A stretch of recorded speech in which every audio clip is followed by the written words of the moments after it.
చిన్నబాబు ప్రవర్తన చూసి వాడు క్యారెక్టర్ పోగొట్టుకున్నాడనుకున్నాను. కానీ క్యారెక్టర్ ఉన్నట్టు నటించి చీట్ చేస్తున్నది మీరు. ఆంటీ తొందరపడకండి ఆంటీ, ఒక్కసారి నేను చెప్పేది వినండి. అక్కకి చెప్పేంత సీన్ ఉందా నీకు?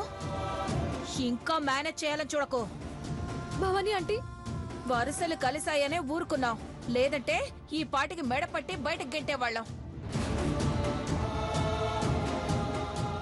అఖిలాండేశ్వరి, తెలుసో తెలియకో తప్పులు జరుగుంటాయి. వాటిని మనసులో పెట్టుకొని ఈ పెళ్ళాపితే జనమంతా ఏమనుకుంటారు? నేను జనం కోసం బతకడం లేదు, నా 2 కొడుకుల కోసం బతుకుతున్నాను.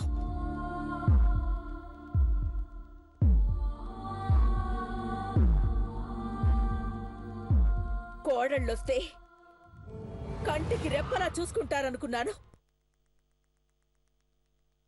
కళ్లల్లో పొడిచే రాబందులని బంధువులుగా చేసుకుంటానని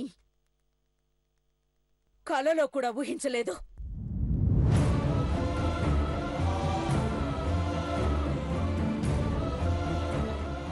అమ్మా, ఐశ్వర్యాన్ని డే 1 నుంచి అబ్జర్వ్ చేస్తున్నాను. తను పెదబాబు, కోట్లు మోసం చేసినా భరిస్తాను.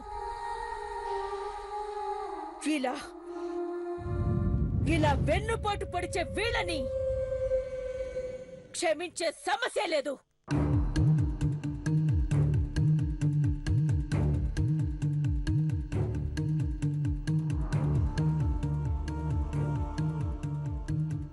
ఎవ్వరు ఎలాంటి సంజాయిషి చెప్పక్కర్లేదు.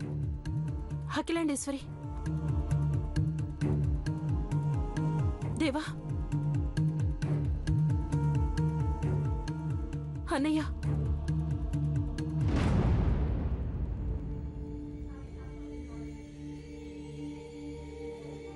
ఆంటీ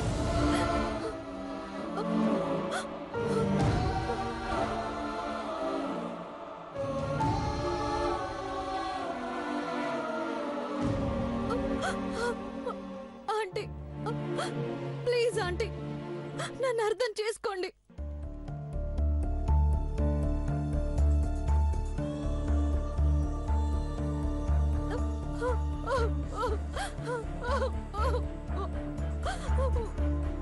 మహి అంటే నాకు ప్రాణం.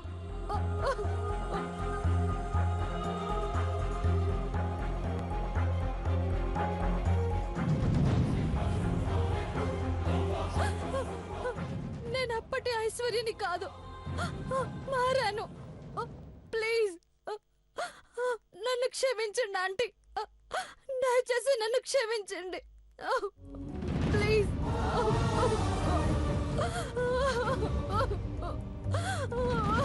ఐశ్వర్య, అమ్మ మనసు గాయపరిచి కాలు పట్టుకున్న ప్రయోజనం లేదు.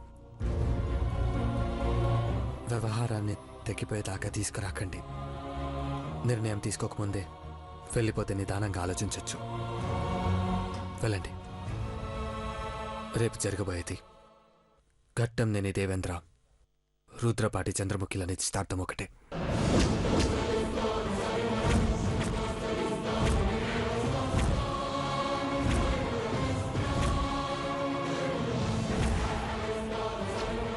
అతిథిగా కూడా మీరు రావద్దు, అర్థమైందా?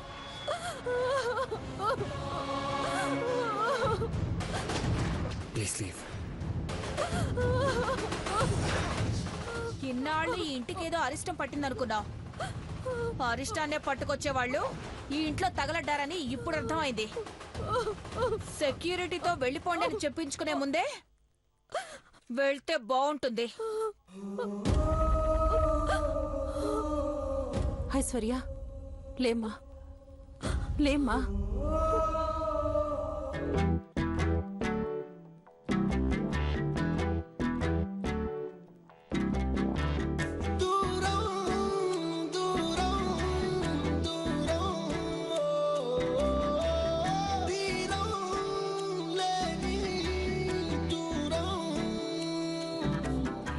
ఒకే పరీక్షే రాసిన ఒకే జవాబై సాగిన చెరు ప్రశ్నల్లే మిగిలినారే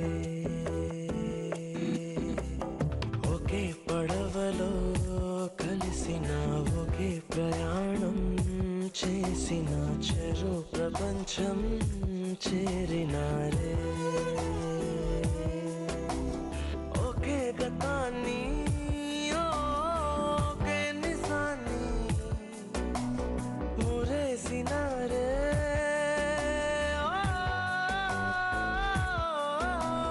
చెరో సగాన్ని మరో జగాన్ని వరించినారే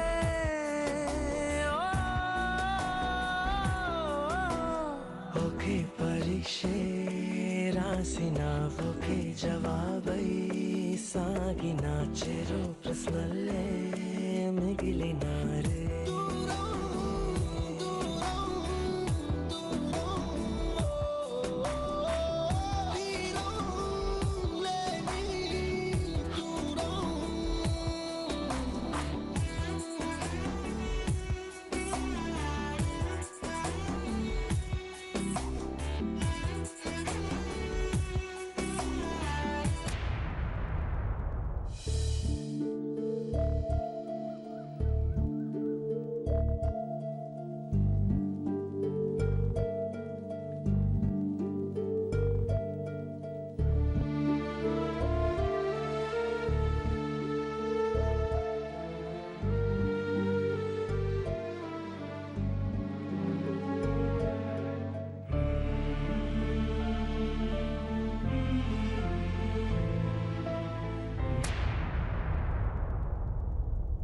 సెలవనుకో మరి ఏడవకే మనసా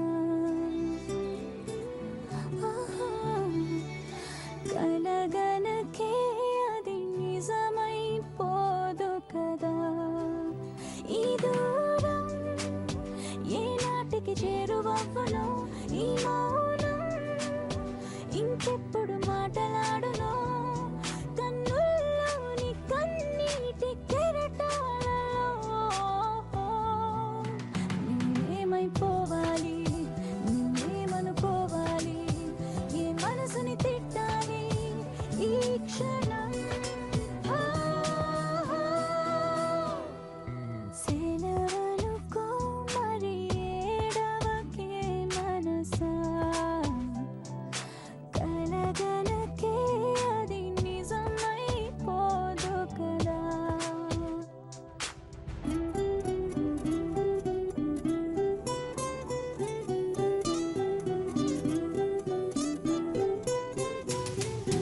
అనుకున్నా అనుకున్నా నాతోటే ఉంటావనుకున్నా నాలాగే నీకు కూడా నేనంటే ఇష్టం అనుకున్నా పిలిచానా రమ్మని కసిరానా పొమ్మని చివరికి ఆటలో అయిపోయా బొమ్మని నువ్వు కాదంటే ఇక రానంటే మన ఇద్దరి మధ్య ఇంకేం లేదంటే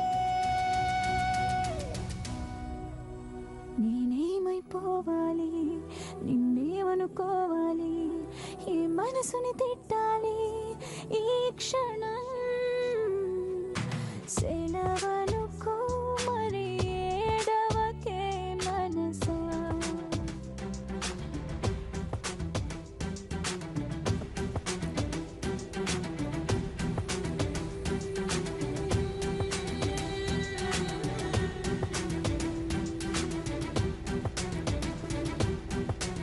హలో మాచినేని పావని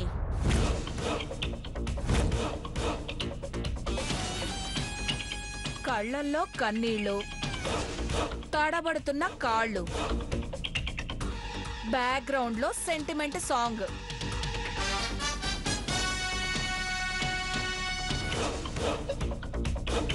ఇలా మిమ్మల్ని చూడగానే గుండె తరుక్కుపోయిందనుకో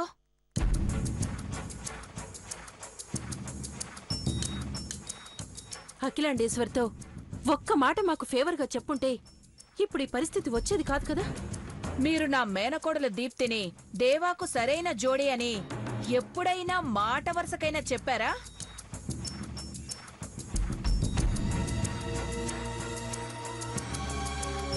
లక్షలు ఖర్చు పెట్టించి నిశ్చితార్థాలు ఫంక్షన్లు చేయించుకున్నారు గాని నన్ను పట్టించుకుంటేగా. ఏమన్నా అంటే అఖిలాండేశ్వరి వియ్యపురాలని కాలరెగరేశారు. ఇప్పుడు మమ్మల్ని పంపించేశారుగా, నీ కళ్ళు చల్లబడ్డాయా? ఇప్పుడు ఏం కొంప మునిగిందని? పెళ్లి పెటాకులు కాలేదు, పెళ్ళై విడాకుల దాకా రాలేదు. 5 స్టార్ హోటల్ ఉంటే సరిపోదమ్మా, చేతిలో స్టార్ కూడా ఉండాలి. నా మేనకోడలు దీప్తి ఈ ఇంటి కోడలు కాకుండా పోతే ఈ ఇంటికి ఏ ఆడపిల్లని కోడలిగా అడుగు పెట్టనివ్వను. ఛీ, నువ్వు కూడా అసలు ఒక ఆడదానివేనా? ఉక్రోషంలో అలా అంటున్నావని నాకు తెలుసు గాని కారెక్కి కూర్చో. కర్చీఫ్ తడిచిపోయేలా ఏడ్చారు. సరిపోకపోతే కళ్ళకి కొంగడ్డం పెట్టుకుని ఏడుస్తూ ఇంటికెళ్ళండి.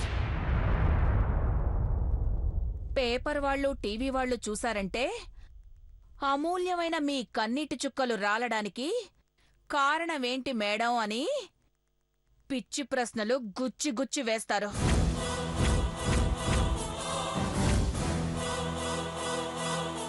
ఇంకేం కౌంటర్ వేయలేవులే, నాకు అర్థమైంది. జాగ్రత్తగా వెళ్ళు.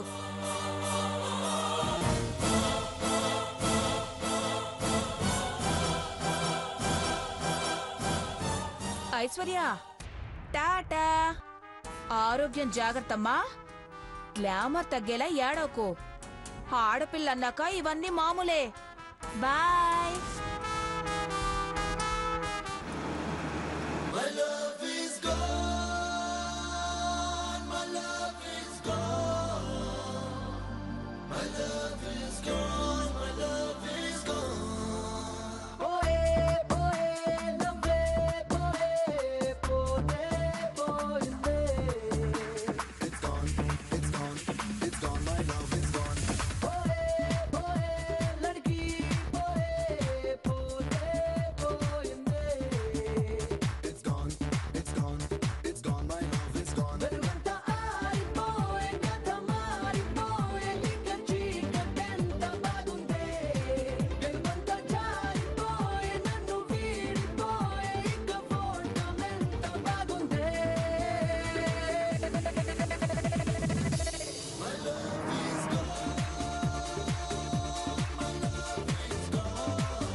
పెద్దబాబు గారు,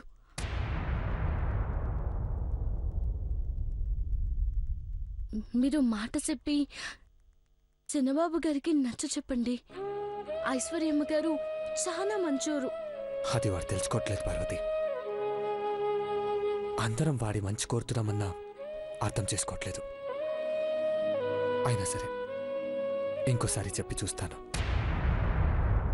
నన్ను రానా పెద్దబాబు గారు? రా.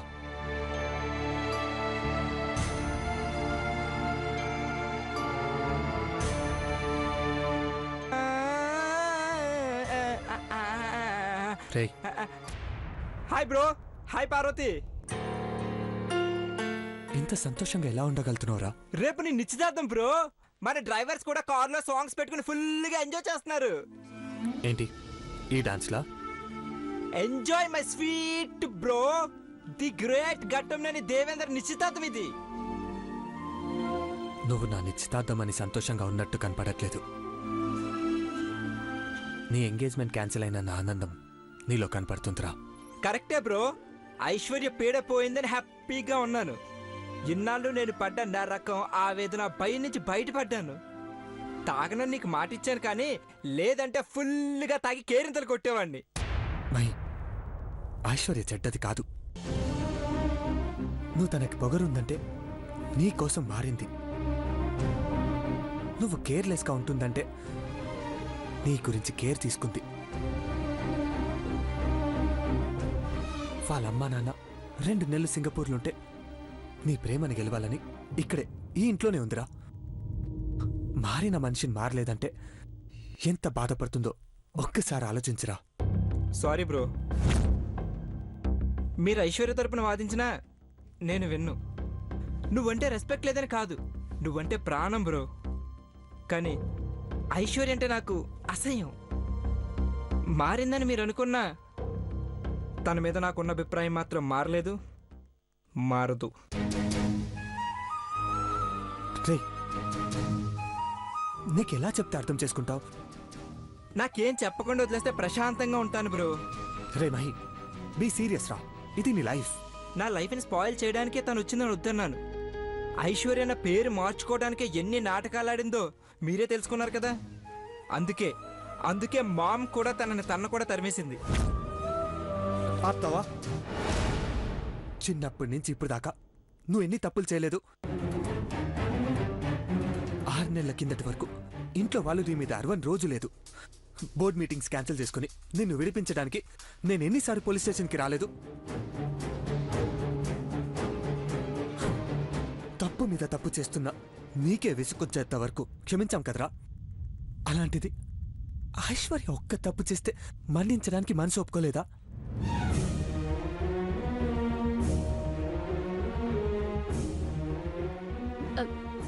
సినబాబు గారు, ఐశ్వర్యమ్మ గారు చాలా మారారు. కడిగిన ముచ్చల్లాంటోళ్ళు. మీరంటే ఆ అమ్మకు పానం ఇమ్మన్నా ఇచ్చేటోళ్ళను కాదు పొమ్మంటే పానం తీసుకుంటారు సినబాబు గారు.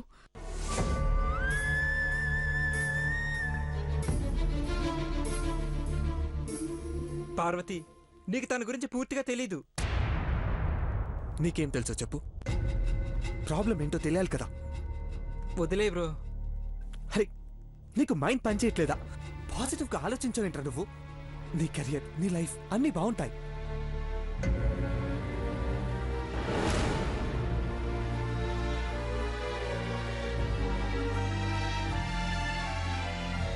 బ్రో, రాముడి చెప్పులు భరతుడు తల మీద పెట్టుకున్నట్టు నీ బూట్లు ఇచ్చే బ్రో, నా తల మీద పెట్టుకుంటాను. నీ మాట చెబుతాను, హద్దు మేరును. నువ్వేం చెప్తా చేస్తాను. నువ్వు మా మందరు అన్నట్టు నా చిన్న బ్రెయిన్ కదా, ఎక్కువ ఆలోచించలేను. మన కంపెనీని హ్యాండిల్ చేయలేననే కదా మీ భయం. గార్డెన్లో తోటమల్లిగా పనిచేయమంటావా? చేస్తాను. కార్ డ్రైవర్గా డ్యూటీ చేయమంటావా? రెడీ. వంటింట్లో అంట్లు తోమంటావా? తోమేస్తాను. ఆఫీస్లో అటెండర్గా, గేట్ దగ్గర వాచ్మ్యాన్గా, స్వీపర్గా, క్లీనర్గా మీరెలా ఉండమంటే అలా ఉంటాను. కానీ దయచేసి మార్చిన ఐశ్వర్యను పెళ్లి చేసుకోమని చెప్పొద్దు బ్రో. నా వల్ల కాదు. నన్ను ఇలాగే ఉండనివ్వండి, బ్రతకనివ్వండి.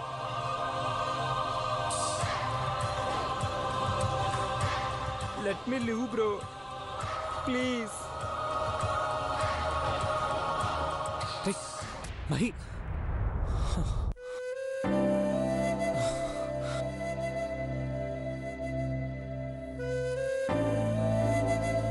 ఏంటి పార్వతి వీడు? తిట్టి చెప్పాలో కొట్టి చెప్పాలో అసలు చెప్పాలా వద్దా?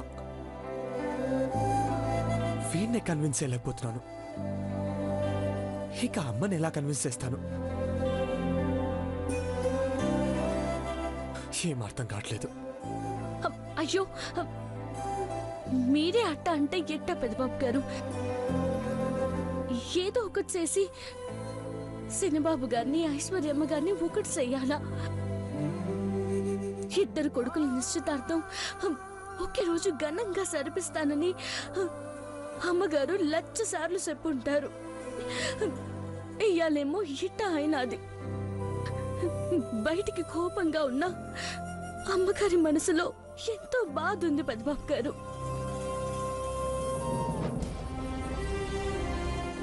వీడు వినట్లేదు. అమ్మ వింటుందో లేదో తెలీదు. రేపే నిశ్చితార్థం. తమ్ముడి జీవితం అతలాకుతలమైందో అనే బాధపడాలో, నా జీవితంలో ఒక అడుగు ముందేస్తున్నానని సంతోషపడాలో ఏమీ అర్థం కావట్లేదు.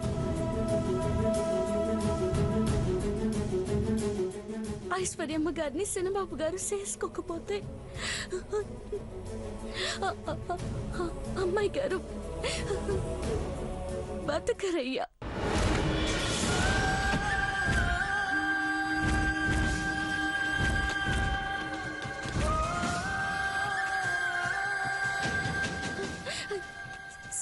ఉంటారు పెద్దబాబు గారు.